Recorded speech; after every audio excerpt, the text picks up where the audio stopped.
Assalamualaikum warahmatullahi wabarakatuh. Halo semuanya, apa kabar? Semoga semuanya dalam kondisi sehat dan jangan lupa tetap patuhi protokol kesehatan ya. Seperti yang kita ketahui, selama pandemi, semua pembelajaran baik dari TK, PAUD, SD, SMP, SMA, bahkan perguruan tinggi dialihkan secara daring demi menyesuaikan protokol kesehatan untuk sementara waktu hingga batas waktu yang tidak menentu. Akibat dari pandemi ini, selain terdapat dampak positifnya, ada juga dampak negatif atau permasalahan yang merugikan hampir seluruh guru, siswa, ataupun mahasiswa yang ada di Indonesia. Maka dari itu, saya dan ketiga teman saya akan membahas mengenai permasalahan pendidikan selama pandemi di Indonesia dalam setting teori psikologi pendidikan beserta solusinya. Kira-kira apa ya permasalahannya? Yuk kita bahas. Permasalahan pendidikan selama pandemi di Indonesia setelah kami telusuri, salah satunya adalah siswa atau mahasiswa kurang memahami materi yang diberikan atau yang dipelajari selama pembelajaran daring. Semenjak pandemi dan pembelajaran dialihkan secara daring, banyak siswa ataupun mahasiswa yang tidak memahami materi yang mereka pelajari. Salah satunya karena tidak hanya satu atau dua mata pelajaran atau mata kuliah yang mereka pelajari, sehingga sebagian besar dari mereka merasa kebingungan. Faktor yang menyebabkan hal itu terjadi yaitu terlalu banyaknya tugas yang diberikan dan dengan pengumpulan tugas yang berdekatan, sehingga siswa hanya fokus mengerjakan tugas untuk mengejar deadline tanpa memahami apa isi dari tugas tersebut. Ada juga mahasiswa yang malas serta merasa jenuh akan dari dan akhirnya memilih untuk mengabaikannya, dan ketidaktertarikan atau kurangnya interaksi siswa atau mahasiswa dalam membaca buku pelajaran, jurnal, artikel, dan lain-lain.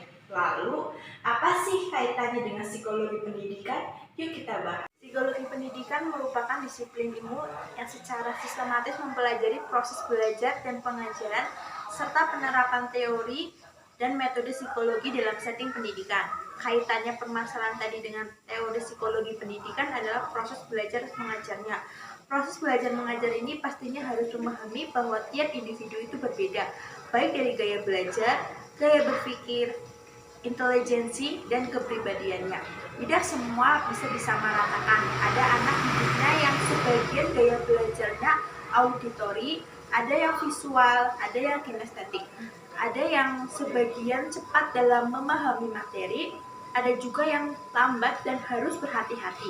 Ada kepribadian suka belajar secara mandiri, ada juga yang suka secara berkelompok, dan lain-lain. Banyak sekali bukan?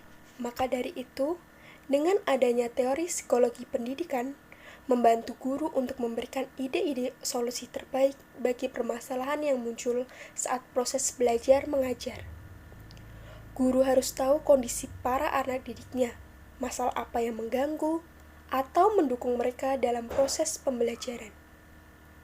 Dan berbagai kemampuan serta sifat personality anak didiknya.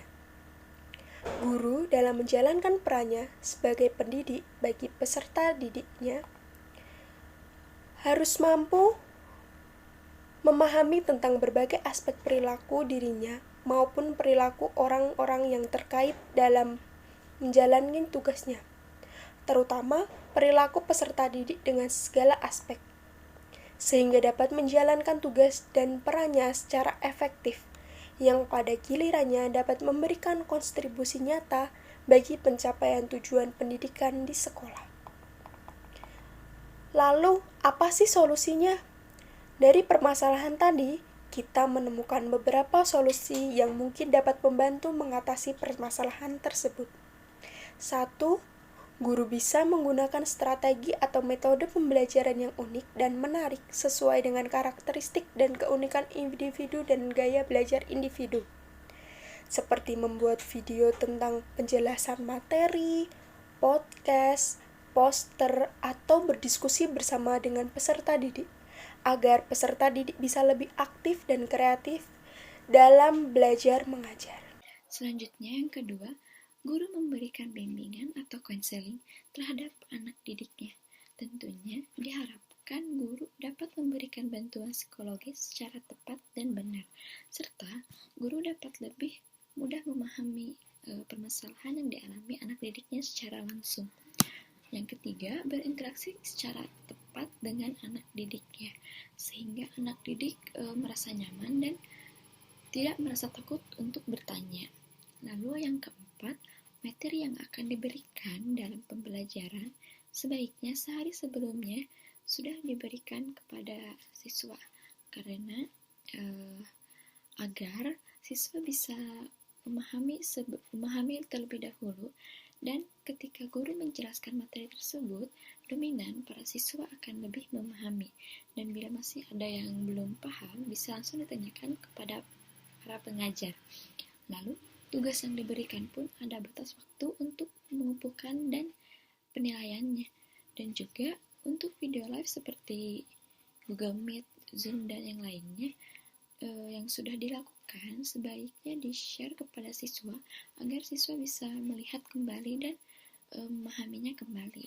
Yang kelima, guru memberikan materi secara lengkap atau tidak hanya poin-poinnya saja, dan juga guru memberikan rekomendasi buku atau bahan baca untuk dibaca para siswa sebagai materi tambahan.